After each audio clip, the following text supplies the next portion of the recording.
Jessica Pegula did this in the US Open final.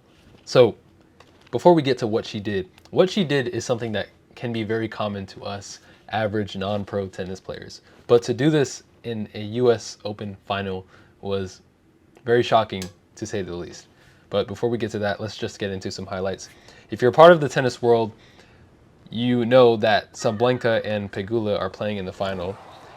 They did play today, and Pegula was off to a rocky start. She was off a rocky start, but then slowly became to come back in the first set. But right now, as you can see, Sabalenka is just dominating when it comes to aiming the ball, keeping Pegula away from it.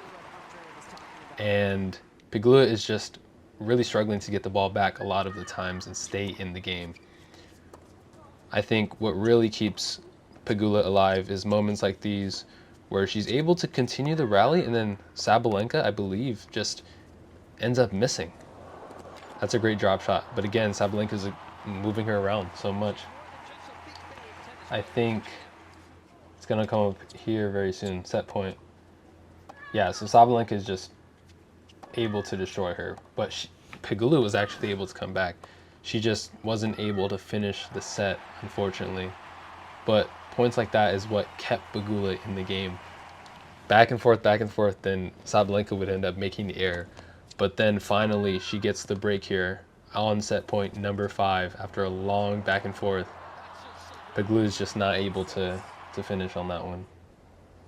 Into the second set, another rocky start with Pegula. She was actually down, I believe, 0-3 until Pegula actually came back here. Let's see. Yeah. So she ends up going up 5-3 here, I believe. Yep. Off the Sabalenka miss. Then she needs one more break to win, except she doesn't get it. And then she herself gets broken in the process of trying to get the second set.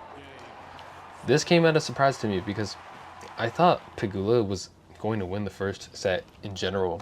I didn't think that she would lose when she started getting that momentum, but then she ended up losing that.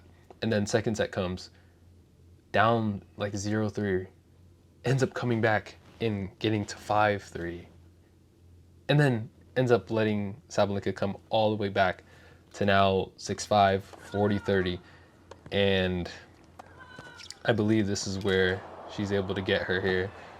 She just goes cross court with the power. Pegula can't keep up, and it's out. And Sabalenka gets her first U.S. Open Grand Slam win. And earlier on in the match, this is where Pegula did something I probably would do. But to see it happen in pros is very interesting. So I think her mindset here was, okay, I hit the first serve. She's been getting lets all game, but I think she thought she had, well, she said it herself, she thought she had a second serve, or she thought it was a let, so she thought she got to get 2 more serves, but it wasn't a let. So she ended up going big again for the second serve, per se, and missing. Look at her. I think she's about to bounce again. She's like, oh no, I thought it was first serve. And, like, to be fair, she ends up actually winning the game, but it was just very shocking to see that happen. But yeah, overall, post-match thoughts, I think Pegula she'll be back. She will be back. I think she has the skill. She has what it takes to win. But today, Sabalenka was definitely the better player, just overpowering her. Pegula could barely keep up. One thing I thought Pegula would do more was capitalize on the first serves, like get really, really rely on her serve game to win this. She could have. And then also hitting the ball away from Sabalenka. She had a lot of times where she would just hit it straight to her, and then Sabalenka just gets set and then blasts the forehand. And it's like, fam. She had like 22 winners in the first set, I believe, or second set, by the second set. And yeah, so when you think about that. It's like, yes, Pegula had has skill in certain areas and very consistent in aiming the ball, keeping her cool during the match. But overall, Sabalenka was just able to overpower her, more versatile, especially in the big points of like drop shotting and battling at the net. I think Sabalenka was able to win a lot more of those key battling points while Pegula was not. And I think it showed in the momentum. A lot of the momentum shifted and ended up being in Sabalenka's favor, and that was that.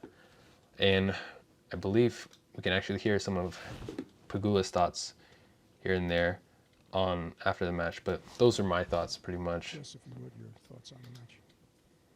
Yeah, super tough match today. Obviously, I would love to be in a third set right now, but I guess relatively speaking, happy that I was able to at least give my chances to win a set, considering I was down in the first and in the second. So was able to find some good tennis. Just wasn't quite. But she almost got the first set and the second set, which is like. But again, she's. I'm gonna let her cook. I'm gonna let her cook. And yeah, congrats to her. I think she played some big tennis and some big moments. Thank you. Name and affiliation. One question each. Ed McGrogan, tennis.com. Iga match, the Mukova match, this match, all within like 72 hours. Like, if you had a chance to kind of even take that all in, just these are just one after the other. Probably not, because I'm just annoyed that I lost right now, and everyone's like, "Oh, congrats, amazing tournament." And I'm like, like whatever. So like, bruh, fluff. I wish I won. I'm sure I will be a little bit more appreciative and see all of that at some point. I should probably do that at some point, but yeah, it's been kind of a crazy, bitter right now. Crazy couple days. So hopefully I'll get some time after this to kind of just relax and just look back at what I've been able to do the last month.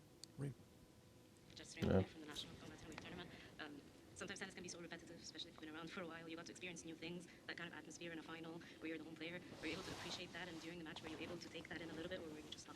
Yeah, I mean, it was so loud when we walked out. I think with the roof being closed, it felt even louder. So it was a really cool atmosphere, really cool experience. And obviously, I was trying to, at some points, take it all in, but at the same time, try and focus on the match in front of me. But there was definitely a couple moments where, I tried to, not rush and kind of stop myself a little bit and be able to, appreciate that crowd noise, because it was definitely super, super loud. And then on the changeover, I'm always looking up and I see all the celebrities. It's kind of hard not to, because literally like right in front of us. But I was like, wow, there's definitely a lot of people here. So I thought that was pretty cool and pretty amazing that I, got to play in front of them.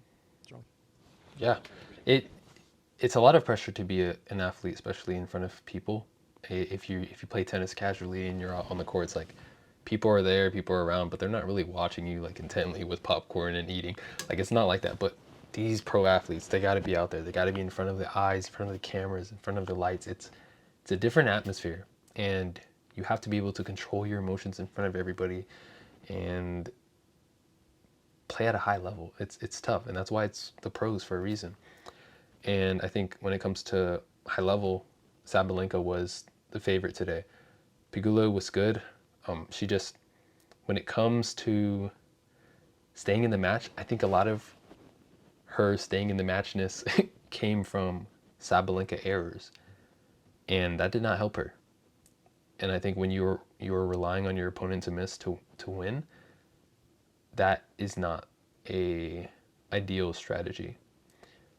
And so that is why I think Sabalenka was able to regain the momentum, get more confidence in her own shots, and start hitting the winners rather than waiting for Pegula to miss. She was creating the points. She was controlling the point and ended up using it to her advantage to win. So, yeah, that's simple as that. I'm excited to see how the Sinner and Fritz match comes up. As a quick prediction,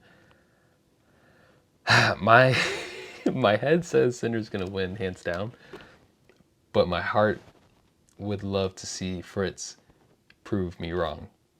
I would love to see it. So, see you then.